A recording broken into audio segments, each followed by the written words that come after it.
Welcome students. पिछले session में हमने the adventures of Toto chapter की समरी को पढ़ा था। हमने जाना था कि कैसे एक मंकी जिसका नाम है टोटो वो राइटर के ग्रैंडफादर को मिलता है एक टोंगा ड्राइवर से, और कैसे फिर वो उनके परिवार में शामिल होता है और उनको परेशान करता है और आखिरकार उन्हें उसे वापस बेचना पड़ जाता है। इस सेशन में बच्चों हम करने वाले हैं इस चैप्टर के क्वेश्चन आंसर। मैं आपको बता दूं कि मैंने सारे क्वेश्चन आंसर को बिल्कुल ईजी लैंग्वेज में प्रिपेयर किया है आपके लिए, ताकि आपको याद करने में परेशानी ना हो। तो चलो शुरू करते हैं। फर्स्ट क्वेश्चन आंसर पे चलते हैं। How does Toto come to grandfather's private zoo? Writer के दादाजी ने जो घर पे अपना छोटा सा चिड़ियाघर बना रखा था, टोटो की उसमें एंट्री कैसे होती है? दादाजी उसे कहाँ से और क्यों लेकर आते हैं? तो आंसर देखते हैं। The writer's grandfather liked to collect animals.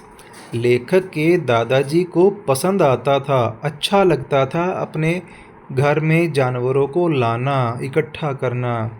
He had made a जू एट होम। उन्होंने अपने घर पे ही छोटा सा चिड़ियाघर बना रखा था, यानी कि जो जानवर पसंद आता उसे खरीद लाते थे। One day he saw a red coloured monkey with a tonga driver. एक दिन वो देखते हैं एक लाल रंग का मंकी, लाल कलर का बंदर किसके साथ था? टोंगा ड्राइवर के साथ, घोड़ा बुग्गी वाले के साथ में था। He liked the monkey. उन्हें वो बंदर अच्छा लगता है, पसंद आता है। And wanted to add it to his collection. और वो चाहते हैं कि ये बंदर अब उनके प्राइवेट जू, यानी उन्होंने घर पे जो मिनी जू बना रखा है उसमें आ जाए। He bought Toto from the tonga driver for a sum of 5 rupees. तब वो उस घोड़ा बुग्गी वाले को 5 रुपये देकर उस बंदर को खरीद लेते हैं, और इस प्रकार टोटो की एंट्री होती है दादाजी के प्राइवेट जू में, चिड़ियाघर में। सेकंड क्वेश्चन देखते हैं। Toto was a pretty monkey. Toto जो था वो एक सुंदर बंदर था।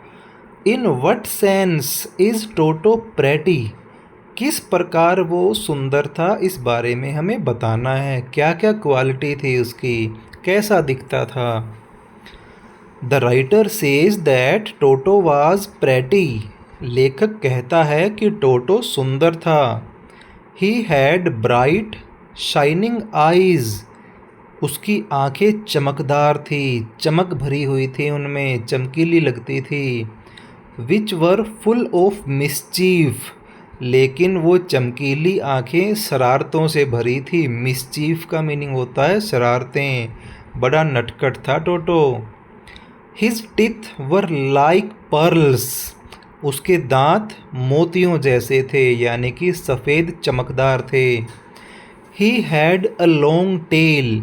उसकी एक लंबी पूँछ थी। Which was like a third hand for him. जो उसके लिए तीसरे हाथ का काम करती थी। So Toto was thought to be a pretty animal. इस प्रकार राइटर कहता है कि टोटो एक सुंदर पशु था, सुंदर जानवर था। इतनी क्वालिटीज़ थी उसकी कि चमकीली आँखें हैं, लंबी पूँछ है और सफ़ेद चमकते हुए मोतियों जैसे उसके दांत हैं।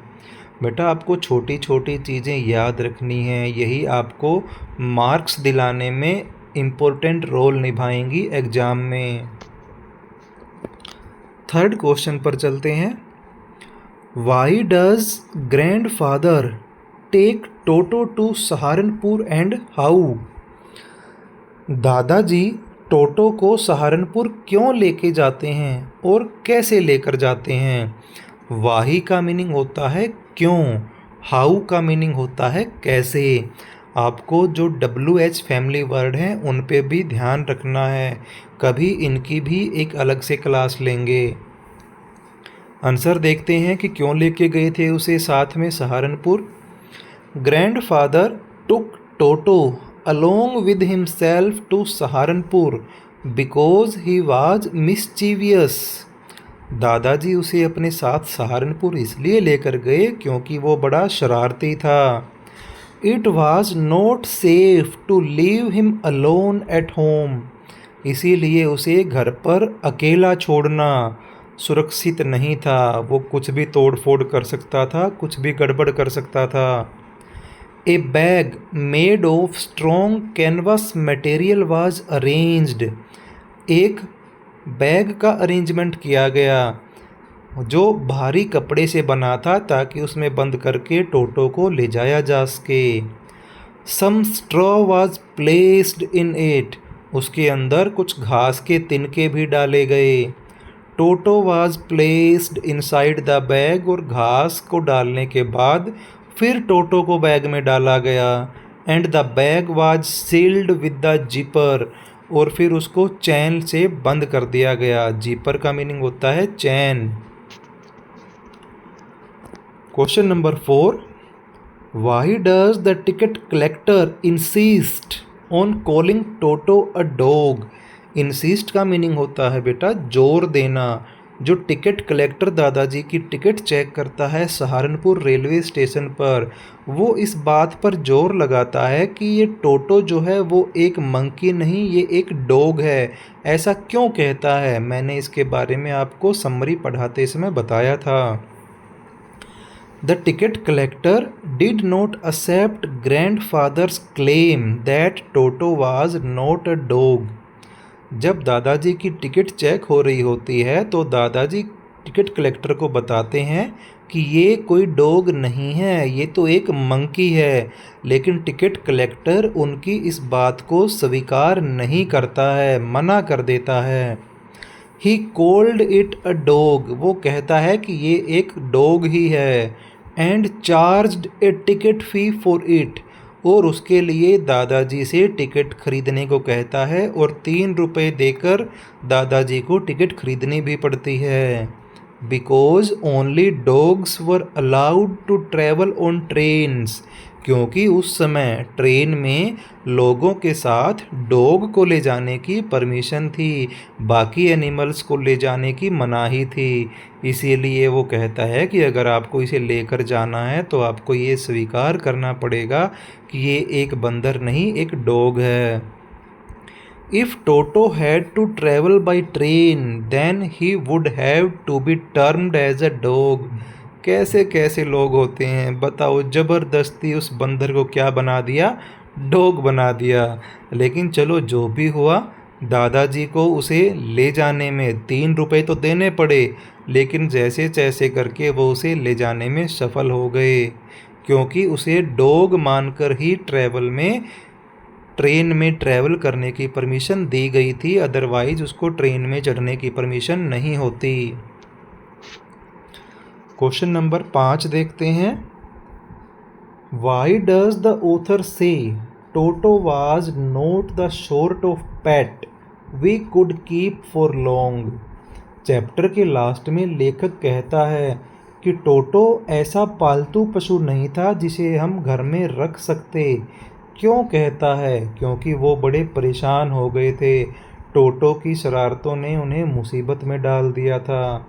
इसीलिए वो चाह रहे थे कि इससे जल्दी से पीछा छूट जाए, हम इसे ज़्यादा समय तक घर पे नहीं रख सकते। कौन कौन से कारण थे वो देख लेते हैं। The author says that toto was not the kind of pet that they could keep for long because he was very mischievous. लेखक ऐसा इसलिए कहता है क्योंकि टोटो बड़ा ही मिस्चीवस था, शरारती था, नटखट था। He destroyed many things. उसने बहुत सारी चीज़ों को तोड़ फोड़ दिया था। डिस्ट्रॉयड का मीनिंग होता है तोड़ फोड़ करके बर्बाद कर देना, नष्ट कर देना। He tore the wallpapers. उसने वॉलपेपर को फाड़ दिया। टोर का मीनिंग होता है फाड़ देना। क्लोथ्स, कपड़ों को भी फाड़ दिया। एंड कर्टेन्स, और घर में जो पर्दे लगे थे उन पर्दों को भी फाड़ दिया। He broke dishes too. उसने बर्तन भी तोड़ दिए। The family decided to get rid of Toto. इसीलिए फैमिली ये डिसाइड करती है कि अब हमें टोटो से पीछा छुड़ाना पड़ेगा। गेट रिड ऑफ का मीनिंग होता है पीछा छुड़ा लेना। इसीलिए वो सलाह बना के टोटो को वापस बेच देते हैं 3 रुपये में। अगर आप लिख नहीं रहे हो तो बच्चों लिख लो, कॉपी में लिखोगे तो आपके लिए बेनिफिट होगा। क्वेश्चन नंबर 6 देखते हैं। How does Toto take a bath. मैंने बताया था ना आपको समरी पढ़ाते समय कि यहाँ से क्वेश्चन आएगा। आपने फ़ोटो भी देखे थे कि किस प्रकार टोटो साबुन लेके नहा रहा था। तो अब क्वेश्चन आ गया, कैसे नहा रहा था यही हमें बताना है। Toto would check the temperature of the water by inserting his hand in it.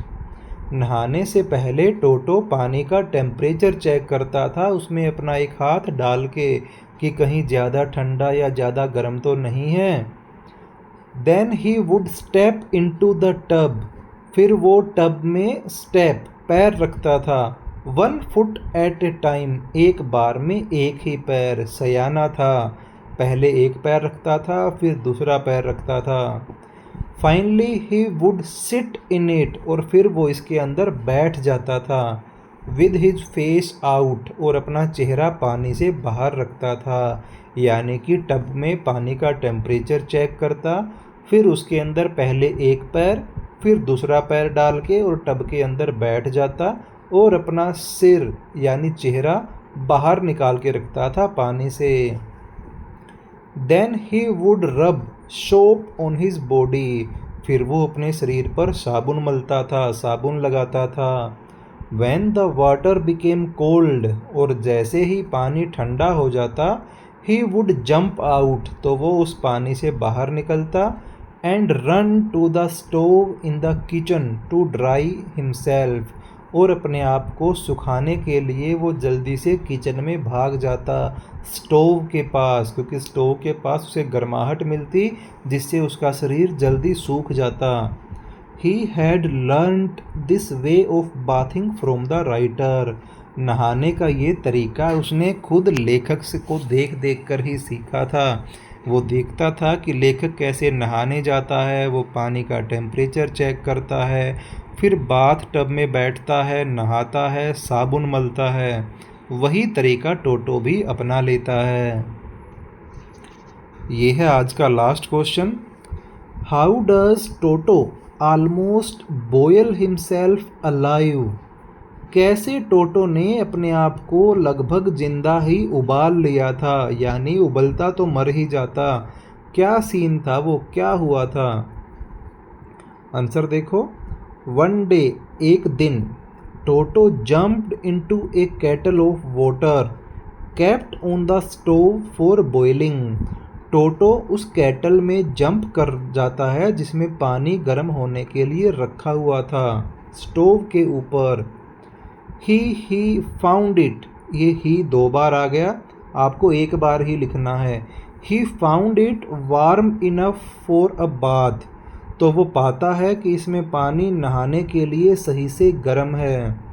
As the water grew hotter, जैसे जैसे पानी गर्म होता जाता है। ही थॉट ऑफ असेंडिंग, वो सोचता है बाहर निकलने की।